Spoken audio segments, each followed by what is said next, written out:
Hello and welcome back to Shakesyear.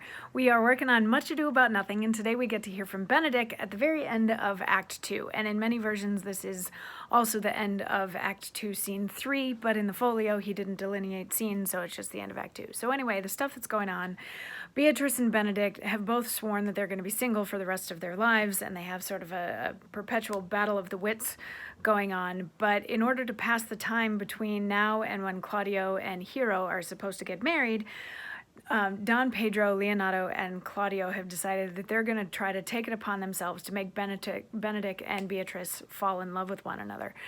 So there's also a side plot developing wherein Don John and Baraccio and some others are going to try to make it look like Hero has been unfaithful and perhaps like she's not even a virgin anymore, so that Claudio will not want to marry her and the wedding will be called off. But that's not what this scene is about. This particular bit of scene started out with Benedicke in yesterday's monologue sort of reiterating how and why he will never get married and how he thinks that Claudio is silly for falling in love and how it has changed him to fall in love and all of these sorts of things. But then he sees that Don Pedro and Leonato and Claudio are coming, so he hides behind a bush.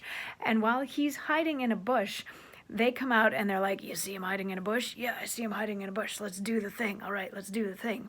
So this can be a very comic scene that happens where like the three guys are talking and reveling and singing and all of this sort of stuff, and Benedicke is like trying to hear a little bit better what's going on, but then like they suddenly turn and pretend to not see him and he has to hide again. Like it can be silly and farcical if you want it to be silly and farcical, which there's nothing wrong with putting silly and farcical into this play. Like it kind of calls for it and deserves it.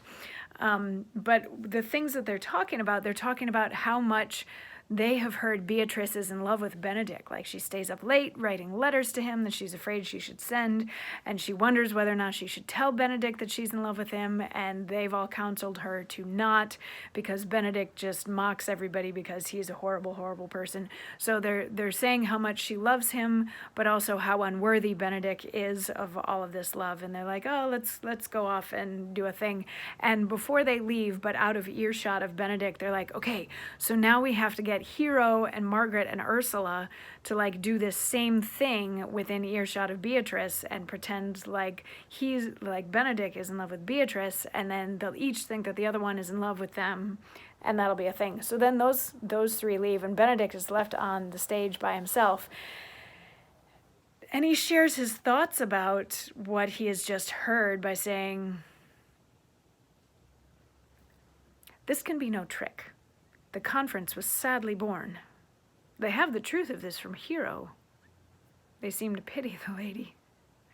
It seems her affections have the full bent. Love me. Why, it must be requited. I hear how I am censured. They say I will bear myself proudly if I perceive the love come from her. They say, too, that she will rather die than give any sign of affection. I did never think to marry. I must not seem proud. Happy are they that hear their detractions and can put them to mending. They say the lady is fair. 'Tis a truth, I can bear them witness. And virtuous, 'tis so, I cannot reprove it. And wise, but for loving me. By my troth, it is no addition to her wit, nor no great argument of her folly, for I will be horribly in love with her. I may chance have some odd quirks and remnants of wit broken on me, because I have railed so long against marriage. But doth not the appetite alter? A man loves the meat in his youth that he cannot endure in his age.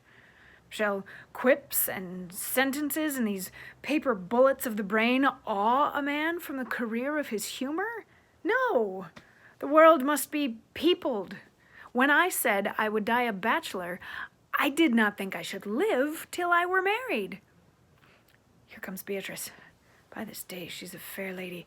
I do spy some marks of love in her."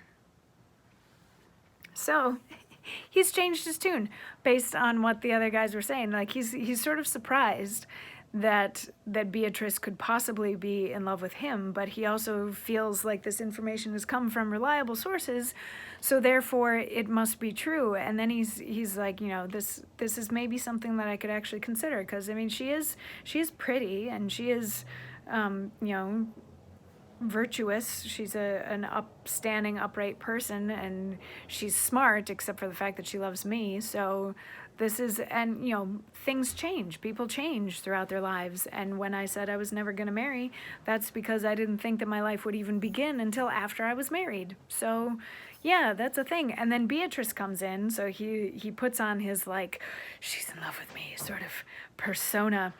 And she comes in and she's like, yeah, they told me I had to invite you to dinner. And he's like, to dinner? Why, thank you. And she's like, yeah, don't thank me. Like, if this was painful for me to do, then I wouldn't have done it. Like, there's going to be food now. And she leaves, and he starts to, like, parse her text. He's like, what did she mean by this? And what did she mean by that? And if it wasn't painful to her, for her to do it, then she must have done it. So she must actually love me, and all of that sort of fun stuff. So he's like, okay, I'm gonna go do this. I'm gonna go, like, woo Beatrice.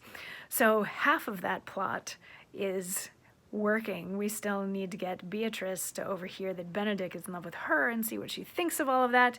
And then we also have to get Hero and Claudio married before this whole thing is over. So that's the end of Act 2. Tomorrow we get into Act 3. So we're almost halfway through the play. And yeah, there's still a bunch to go, a bunch of more fun stuff, and I will see you tomorrow when we dig into the more fun stuff. Mwah.